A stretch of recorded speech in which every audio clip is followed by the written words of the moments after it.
Jie, suprant, gyventam iliuzijų pasaulį, įsivaizduoja, kad čia kažkokie valstybės perversmai. Jo, čia perversmas, bet čia sąmonės perversmas turi būti. Iš tos parazitinės, biblinės, tos virgvaldinės sistemos, tos vakarietiško to šlamšto, perversmas sąmonės į mūsų protėvių išmintį. O čia yra tas iš praeities tavo sūnus stiprybės semia. Vot kur perversmas, suprant. Dušiai, smegenyse, suvokime, mūsų žmonių bendravime. Mes turim pereiti kitą gyvenimo lauką. Jau mes išėjom iš to ekonominio prioriteto, to biblinio, jau mes kaip minimum išeinam ideologinį. Bet mes išeiname ideologiją ne kažkokį ten, ar hinduizmas, ar budizmas, ar liberalizmas, ar fašizmas, a mes išeinam į ideologiją, vėl tas vedurasų ideologija, mūsų protėvių, darnus gyvenimas su supančiu pasauliu. Tai yra su gamta, su aplinkiniais, su pačiu savimi. O čia yra tas, tokia ideologija veda mums į mūsų pasaulėžiūrą. Laisvi Dievo vaikai, tai yra kūrėjai, savo gyvenimą šeimininkai, kurie turi kurti kartu su Dievu tėvu, būti jam pagalbininkai, kartu traukto pasaulėdaros vežimą, a ne būti vergai, mes maži, pažinus, Dieve, tu padėk, mums padėk. Dievui taip sunku, tempta vežimą, mes dar kniaukim. O čia yra pasaulėžiūra vergų, čia mes grįžtam prie pasaulėžiūros laisvi Dievo vaikai, tai yra kūrėjai, tai yra dievai. Tai vat čia yra tas, kaip sakysi, perversmas, kur jisai jau vyksta. Ir aišku, mes daromės pavojingi šitai sistemai, supranti. Nes mums ne šautuvai, ne tankai kažkokie ten mistiniai, ne sprogmenys kažkokie. Čia yra sąmonė, supranti, sąmonė. O jeigu tu morką negali užauginti, jeigu tu pats tą morką augini, tu čia jau įsijungi į pasaulyžininį prioritetą, tu pats esi kūrėjas. O jeigu tą morką apnuoji, tą perki iš parduotuvės, tu jau išeini į 5. prioritetą genocido ginklai. Tu vartoji genetiškai modifikuotus ir taip pat apnuodytus, chemiškai apdorotus produktus, tu pats keities ir tavo vaikai gimsta nesveiki, čia yra genocido ginklai, tu nusileidi į 5. prioritetą, žemesnį lygį. O jeigu tu pats augini morką, tu esi kūrėjas, tu jau laisvas Dievo vaikas. Atsiprašau, čia nuleidimas žmonės žemyn, supranti, pavertimas į gyvūnus, į bandą, vartotojų, supranti, ne kūrėjų vartotojų, vergų priklausomų. Tam naikinamas kaimas, tarp kitko. Tam miestai kūrime. Miestas kas yra? Čia yra mirties zona. Čia yra koncentracijos stovykla, kur vergai, jie bijo, kad jiem lašalinį neištrauktų, ne? Tai darbo nebus, elektrą atjungs, ne? Maksimum užsidarys, ant vieno lašalinio. Žmogus priklausomas, vergas. O kaime, čia tik idiotas gali jau čia numirti. Supranti, jeigu tu viską sužinosi, tai tu laisvas žmogus, tau nėra baimės, kaip tu čia gyvensi, kiek čia darbo daug baisų, čia puojasius, čia rojus. Kad ne tie visi ševronai, žemės supirkinėjimai, vėjo jėgainės, NATO, ta liberal pedarastija ideologija, kur naikina mūsų vaikus ir mūsų tautą. Tai čia gyvenkit, džiaukis čia, supranti. Bet vien kaimuose sėdėti yra mažai. Reikia ir į mitingą prieš NATO išeiti. Į straipsnį reikia parašyti, supranti. Į pažmonės eiti, nes jeigu tu užsidarysi tik kaime, sėdėsi, ir čia baldėlinsi, čia vėl yra savočka narkomanija. Kaip sakus, aš sėdžiu, medituoju, aplinkui nors žolė neaug. Ne.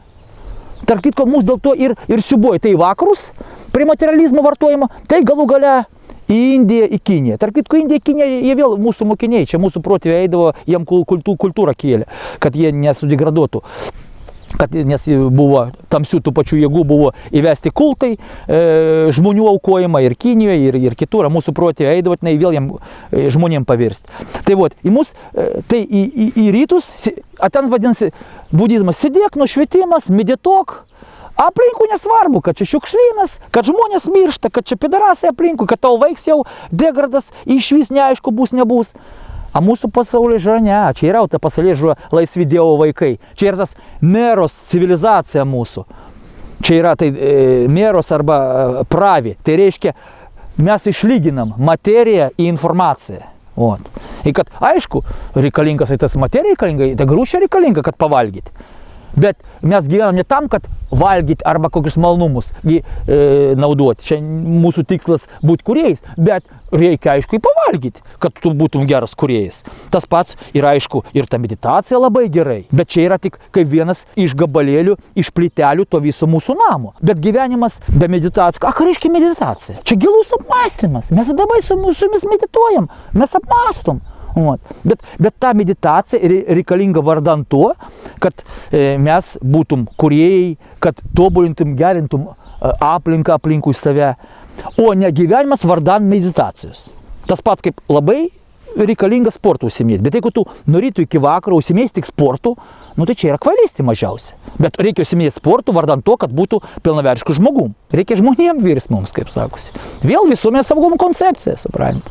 Jeigu tu turi žmoną, tai nebūtinai, kad tu būsi laimingas. Bet būti laimingam žmogui ir normaliai vystytis be šeimos, be geros žmonos neįmanoma. Tas pats kaip su alkoholiu, su cigaretėm. Pavyzdžiui, man dažnai sako, žiūrėk, kits ten nerūka, negeria, vis tiek ten žmogus nelabai geras. Nelabai jam rūpi nei Lietuva, nei ką, jis toks pasyvus. Tai sakau, teisingai, mažai nevartoti alkoholio, būti narkomanu.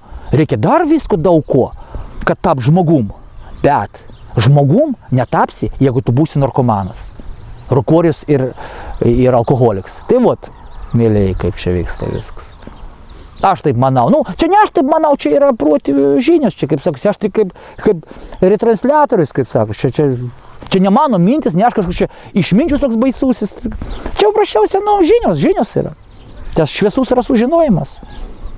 Daug, ką tėvas man pasakoja, senelis pasakoja, tarp kitko. Apie tą visą globalizaciją, apie tą sistemą, kad čia žydai virš krikščionių stovi, seneliai kaime viską tašnekėjo, viską pasakoja. Saika, kasus revoliucijos daro, kasus karus kūrė. Čia seneliai, mužikai kaimuose, viską pasakoja, tai žinojo. Čia iš tikrųjų nieko nėra nauja, čia užmiršta sena iš tikrųjų, suprantate. Tas pats kaip tos 6 prioritetai. Tai čia yra viską užkoduota Košėjos mirtį. Tai čia Košėjos mirtis tą pasaką, Puškinas ją parašė, bet tai jis parašė iš liaudės. Čia yra liaudės išmintis, mūsų protėvių palikims, žinios mums perduotos tautosakoj. Tarp kitko, ir Eglė Žalčių karalienė, tokia pat yra pasaka ir Baltarusijoje, ir Rusijoje. Čia vėl tos patys išmintis perduotos, suprantate. Pasakos čia yra žinios, pasakos yra tikrovė, o ta istorija tai čia yra melas. Viskas apversta. Žemaitijos meška, bet čia yra ne tik Žemaitijos, čia yra visų rasų civilizacijos mūsų simbolis totemas, nes miška visos baltosios rasės yra simbolis. Tai yra visų arijų, kaip sakosi. Kodėl, pavyzdžiui, meška ir Rusijos simbolis, ir Žemaitijos, ir ant Berlyno herbo taip pat meška. Nes Berlin tai vėl meškos liūnas, liun, vienu žodžiu. Nes kas tai vokiečiai? Čia vėl mūsų vakarų broliai.